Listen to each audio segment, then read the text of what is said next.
Success is largely based on what you know. Everything you know informs the choices you make.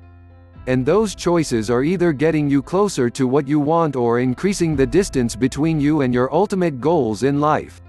Many people want to learn better and faster, retain more information, and be able to apply that knowledge at the right time. But the reality is that we forget a lot of what we learn. Human forgetting follows a pattern.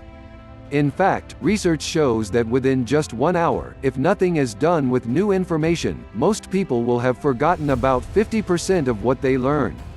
After 24 hours, this amount increases to 70%, and if a week passes without that information being used, up to 90% of it could be lost. To improve knowledge acquisition and retention, new information must be consolidated and securely stored in long-term memory. According to Elizabeth Bjork, Ph.D., a professor of cognitive psychology at UCLA who worked on a theory of forgetting along with Peter Wozniak, a Polish researcher best known for his work on SuperMemo, a learning system based on spaced repetition, long-term memory can be characterized by two components: retrieval strength and storage strength.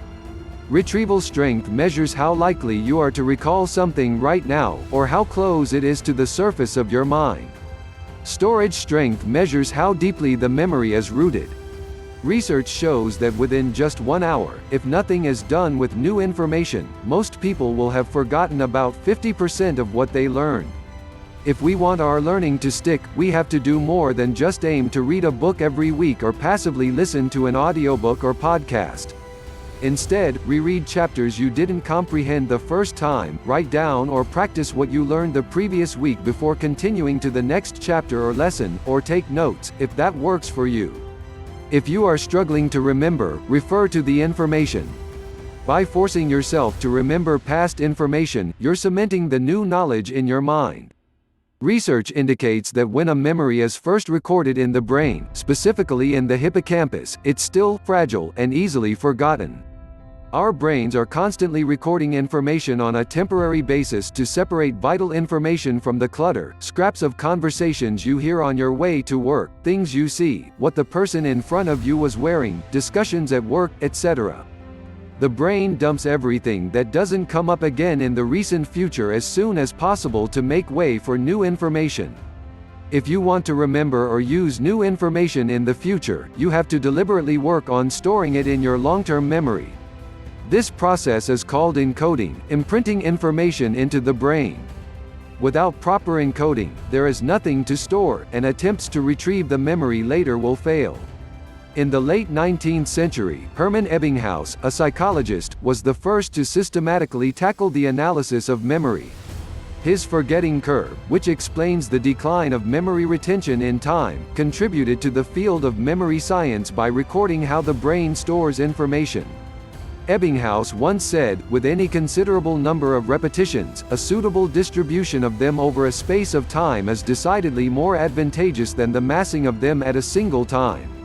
In a University of Waterloo report that looks at how we forget, the authors argue that when you deliberately remember something you've learned or seen not long ago, you send a big signal to your brain to hold onto that information.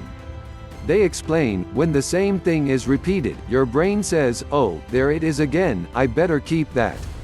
When you are exposed to the same information repeatedly, it takes less and less time to activate the information in your long-term memory, and it becomes easier for you to retrieve the information when you need it.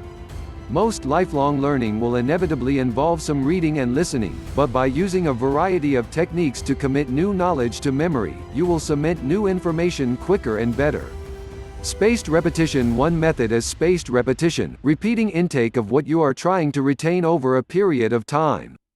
For example, when you read a book and really enjoy it, instead of putting it away, reread it again after a month, then again after 3 months, then again after 6 months, and then again after a year. Spaced repetition leverages the spacing effect, a memory phenomenon that describes how our brains learn better when we separate out information over time. Learning something new dries out old information if you don't allow sufficient time for new neural connection to solidify. The 50-50 rule: dedicate 50% of your time to learning anything new and the rest of your time to sharing or explaining what you have learned to someone or your audience. Research shows that explaining a concept to someone else is the best way to learn it yourself. The 50-50 rule is a better way to learn, process, retain, and remember information. For example, instead of completing a book, aim to read half, and try recalling, sharing, or writing down the key ideas you have learned before proceeding. Or better still, share that new knowledge with your audience. You could even apply the 50-50 rule to individual chapters instead of the whole book. This learning method works really well if you aim to retain most of what are learning. The ultimate test of your knowledge is your capacity to transfer it to another person. The best way to learn something truly is to teach it, not just because explaining it helps you understand it, but also because retrieving it helps you remember it, says Adam Grant. Topic demonstrations. Another valuable method is to make the most of topic demonstrations to understand a topic inside out. Unlike simply reading or listening to an explanation, demonstrations show you how something works and help you visualize the concept. When learning photography, design, public speaking, negotiation, or a useful new technology, watching instructional videos that demonstrate what you're trying to learn can improve your retention rate. Sleep. Finally, use sleep as a powerful aid between learning sessions. Sleep after learning is a critical part of the memory creation process, and sleep before learning strengthens your capacity. Evidence shows that short naps help reinforce learned material. The authors explain, we suggest that the mere onset of sleep may initiate active processes of consolidation which, once triggered, remain effective even if sleep is terminated shortly after. The results show that even a period of sleep is enough to help you remember what you've learned. Longer naps, 60+ minutes, are also great for storing new information into our permanent memory. A good night's sleep is even better for memory recall and clear thinking. The more the mind is used, the more robust memory can become.